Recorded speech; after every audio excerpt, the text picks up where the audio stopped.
And behind me, here at Eureka, Kansas, is a building that's said to have been built in 1890.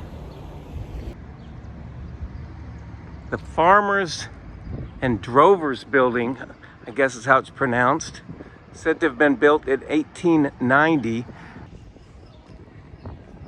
And all the stucco put over it, as it falls off, you can see underneath,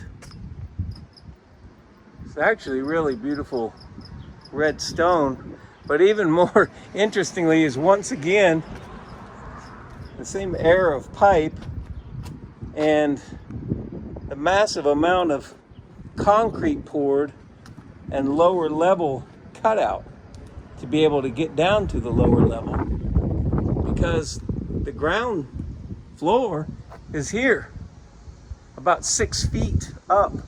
I'll show you that in the front. And I mean, who would make an entrance like this?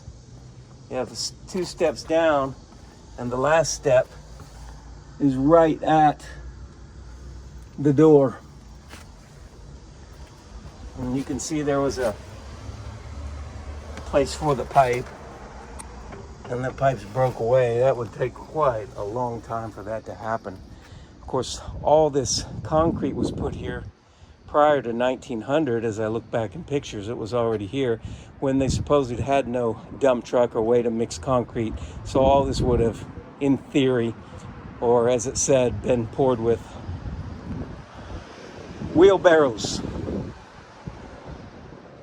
And I say, not likely with all this. But this is a great set dressing of these buildings to obviously cover up some event that happened, because why would you ever dig out a level that's half the length of a floor, about 4 feet down at this particular place? I mean, the entrances they've made about that low, but it's lower than that, because you can see it goes in and has a makeshift step down there that goes down to the lower level. I'd say that's 5 or 6 feet down, but obviously the windows come well above. That's accomplishing nothing but a tremendous amount of work digging with shovels at a time when there's absolutely no reason to be doing that. The much easier and plausible explanation is something raised all the levels of these streets, and that's why there are lower levels on everything. And it's termed the Mudflood. And here I'm showing you places in person right in front of you that show you the evidence of that. And I'm going to go back to that front of the building, but I just want to look around the back side of this real quick. I mean, these buildings look just ancient by the wear on the stones. And this is at an area in Kansas that is not farmed, but rather ranched, because about 3 feet under the soil, 4 feet under the soil, is flint rock, and so it can't be plowed up. So it's just a sea of grass, an ocean of grass, as far as you can see in every direction, which is extremely beautiful. And some of the last lush ground like that in the United States. And you can see here that it's the Farmers and Drovers Bank Building. Date of construction, they say 1890. There's a very old picture. And where we are right here, holding it about 5 feet, is the ground floor. You got to walk up to it, or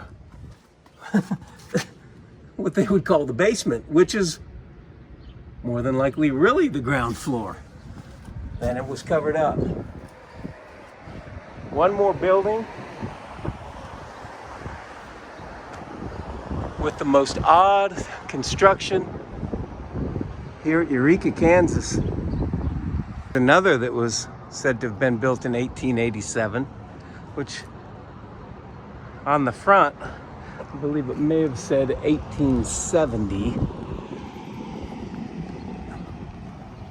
Yeah, at the top it does, but here in the window they have historic district and it says 1887. At any rate, once again we have this same pipe connectors that were used everywhere then, and it goes down to a lower level.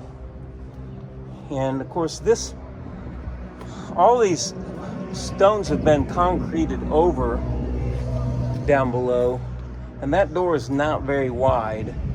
It'll be hard to get anything in and out of that door with the turn at the lower level. But you can see on this building that those windows continue, those lower levels, and the floor is 1, 2, 3 steps up even to get to that, as is the building across the street, in which the floor takes numerous steps to get up to. That will be the full length of the building. But the interesting thing is the makeshift coverings that they've built for what are the still exposed lower levels. And right here we see that. And so the interesting thing about that is you can see that was once a very wide opening down there. And opening that wide to then get anything in from a stairway that narrow doesn't make a whole lot of sense. So we have a floor that's higher and then ones that are lower all along with these buildings. And then this one, same thing, a stairway down, much smaller door down below. But you can see the results of what really, frankly, are buried buildings. There's way more evidence of buried buildings than anything anyone would say in regards to basements, because there are no construction pictures of these basements. These are not full basements. These aren't basements that would protect you from any sort of a storm or anything like that. These are just makeshift doctoring on a building that's obviously been covered. I mean, look at this stairway.